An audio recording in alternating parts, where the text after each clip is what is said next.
Megan, it is an absolute joy to speak with you. Unsinkable is just such a wonderful film. It's a wonderful documentary. Um, I was wondering from your perspective, what excited you to be about a part of the project and how did you come to be involved? I was approached by the producers in April of 2020.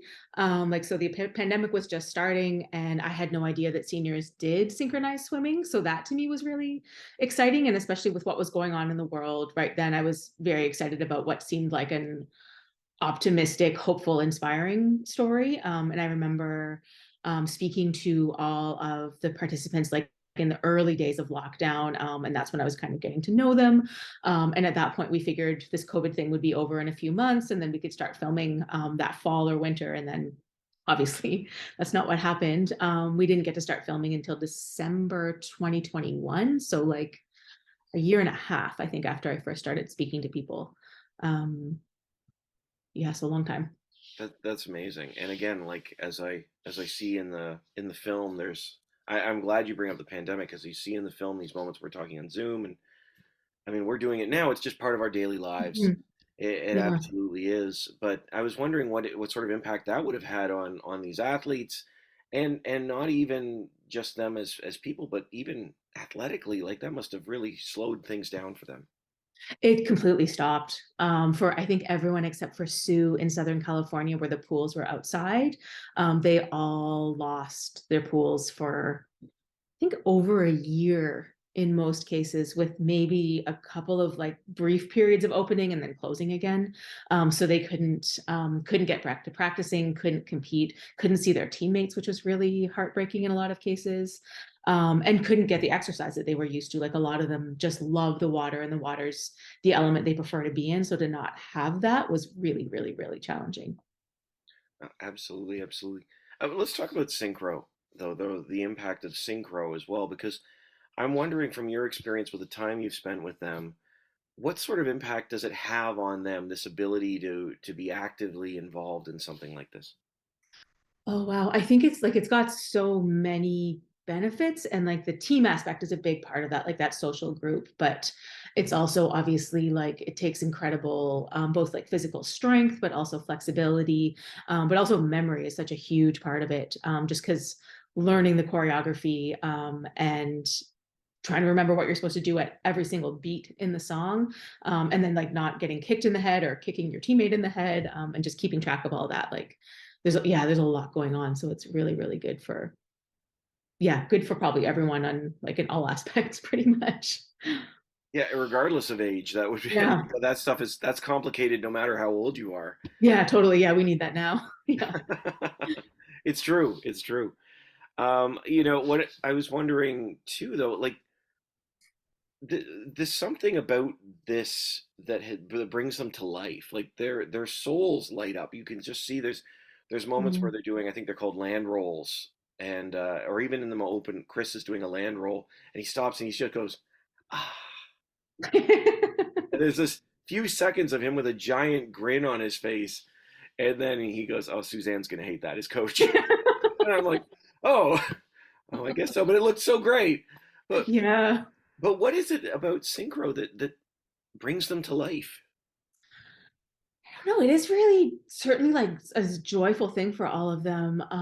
And yeah, that's a really good question. Like I think it's because certainly something similar to dance, and maybe that's part of the reason the name got changed to artistic swimming, because it is such a creative medium and there's so much expression allowed in it. So you're getting to be athletic and use your body, but also do all of these creative and expressive things. And I think there aren't very many outlets, especially for adults anyway, in regular life. So it is this like amazingly um, fun, collaborative, creative thing, and I think that's pretty joyful. And being in the water, like I don't know how Mm. it brings out a new level of athleticism. Yeah. It's remarkable. I guess it would be. I've heard other people, not in this film, describe it as like being in space. You're just sort of Yeah. feeling weightless. But I need to ask you about Shirley, Mm-hmm. who's 91. Yeah. and downright shocking when she arrives, because she's not one of the main characters that you're following. Yeah. And then there is Shirley, Yeah. just incredible. Yeah, she's amazing.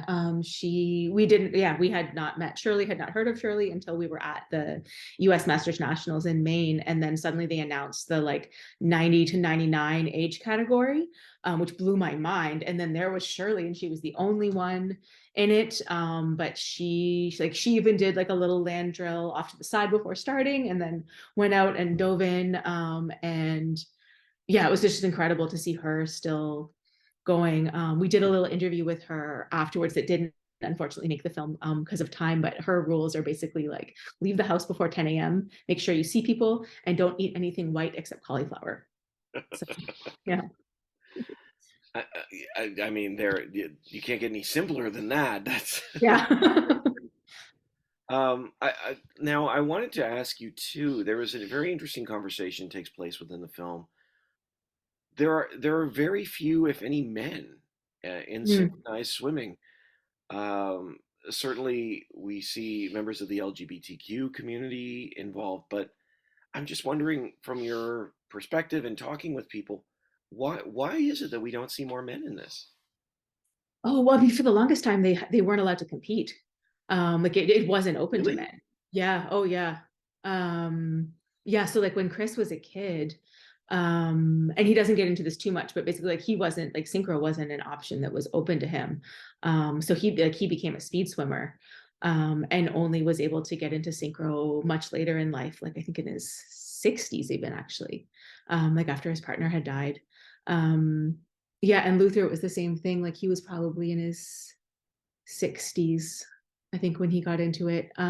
That's all like slowly been changing, and men now can compete. I think this is the next Olympics are going to be the first time that men are allowed to compete at the Olympics. I think it's only in mixed duet, but I'm actually not 100% on that. But I think basically like a man and a woman can be a duet now, and that's going to be its own category.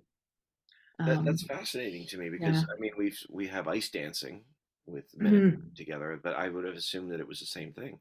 No, it hasn't been until very, very recently. Yeah, it's something that men have been. Um, well, no, I guess in the US, it's just been different categories, but certainly on the international level, this will be whatever Olympics is coming up. I think is the very first year that men will be able to go. Yeah. Um, yeah. Wow, that's right. It's interesting too, because with Chris, we have this conversation too, a little bit about erasure. Mhm. About the gay Olympics, if I'm using the proper term on there, the erasing the term Olympics. Yeah, so it's known as the Gay Games. Like when they founded, when they did the first gay Olympic Games, which is what they called it at the time, the U.S. Olympic Committee sued, I think, the founder, and was basically like they would not let them use the word Olympics. So it's been known as the Gay Games ever since. Wow. Wow. Yeah, yeah. I know all of the swimmers just because of what like they've all lived through a lot of the worst parts, really, of our culture, from racism to homophobia to misogyny, to ableism, like all of it, and ageism as well. Like their ageism is something that they're all currently facing, that people are surprised or don't necessarily take them as seriously. But then when you see them in the water, it's bananas. Well, you see that in the competitions. They're performing, and I forget whether it was the group or whether when one of the performances is happening, and everybody's silent. It's just Mm, shock. And even the flip, the flip is unbelievable to me. In the water is, I liked it so much we had to do it again, but it was just incredible to see. yeah, Um, yeah, so there is this certain level of, you need to know what we can do yeah, in the midst of this film. yeah.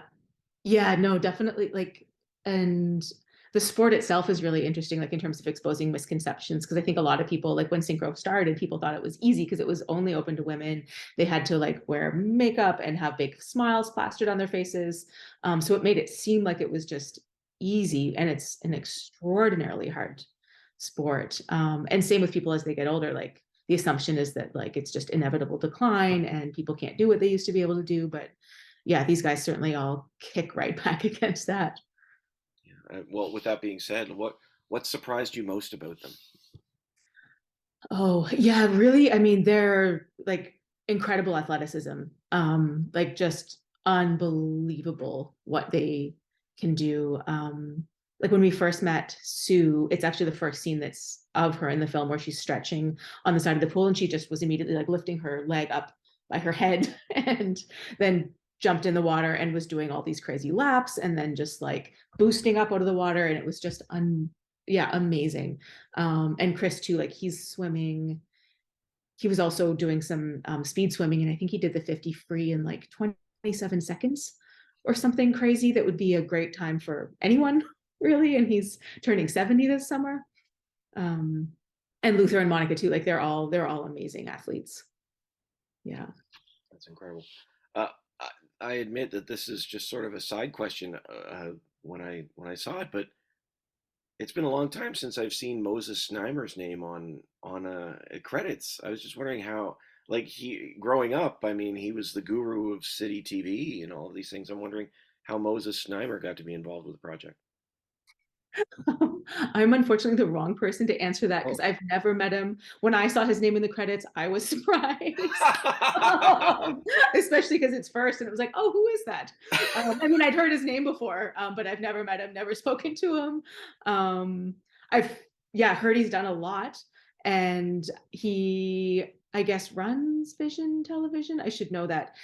I wasn't ever dealing with him directly. And I'm not, the producers, I guess, must have been at some point. Oh, okay. All Yeah.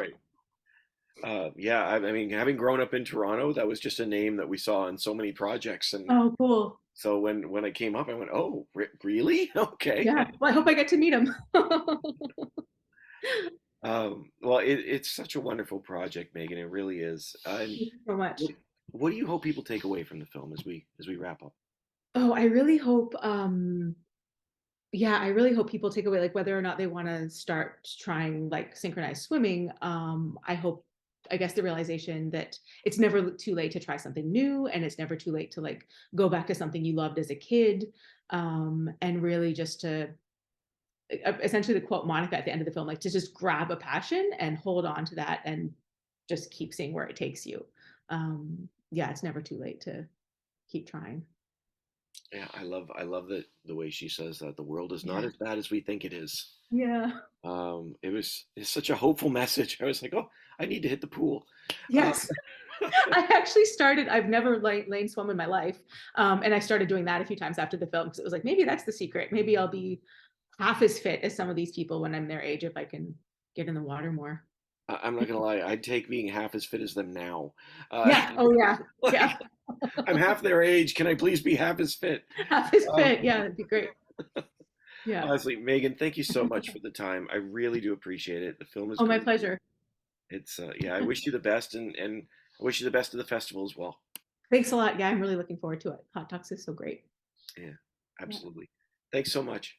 Thanks. Okay, bye bye. Have a good one.